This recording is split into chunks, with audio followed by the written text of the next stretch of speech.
কড়াতে দিয়ে দিয়েছি তেল, তেল কিন্তু গরম হয়ে গেছে। এবার আমি এর মধ্যে দিয়ে দেবো মেথি, শুকনো লঙ্কা আর পাঁচফোড়ন।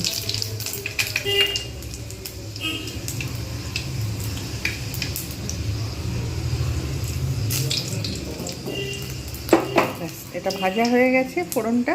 এবার আমি এতে দিয়ে দেবো প্রথমে পেঁয়াজ।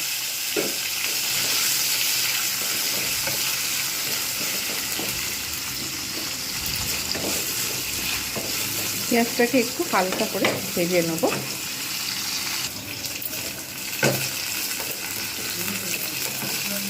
আর ভাজবো না, এর মধ্যে আমি এবারে প্রথমে আমি দেবো উচ্ছেগুলো। ভালো করে হাত দিয়ে এগুলো জল চেপে নিয়ে নেবো। আর এরকম করে ভালো করে জলটাকে আমি কিন্তু এরকম করে চেপে নিয়ে নেবো, নিয়ে আর তারপরে এতে দেবো। এরকমভাবে পুরো উচ্ছেটা আমি এতে দিয়ে দেবো।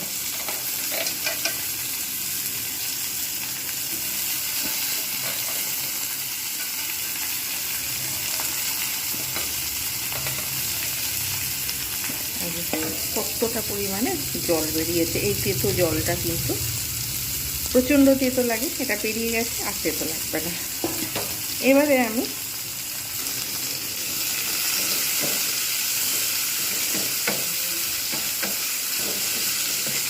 ভালোভাবে উচ্ছে আর পেঁয়াজটা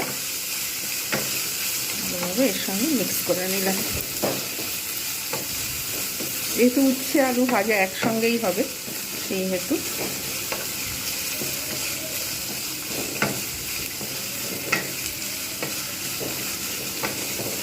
আলাদা করে আমি কিন্তু দেবো না, এটা এর সঙ্গেই দিয়ে দেবো।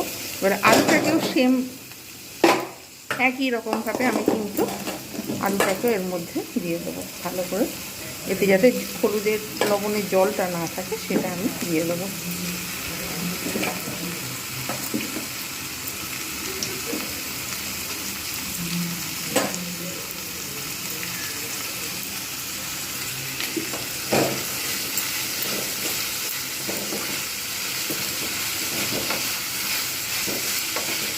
যদি মনে হয় তাহলে একটু লবণ হলুদ অ্যাড করা যেতে পারে, না হলে দরকার নেই। যেহেতু এখানে যা লবণটা নেয়ার নিয়ে নিয়েছে, হলুদটা যেটা নেয়ার নিয়ে নিয়েছে, এবার আমি এটাকে ঢাকনা দিয়ে দেবো। এইভাবে ভাজলে কিন্তু প্রচণ্ডভাবে সুস্বাদু হয় এবং তেতো প্রায় লাগেই না বলা চলে। ব্যাস, এইবার আমি এটাকে ঢাকনা দিয়ে দেবো।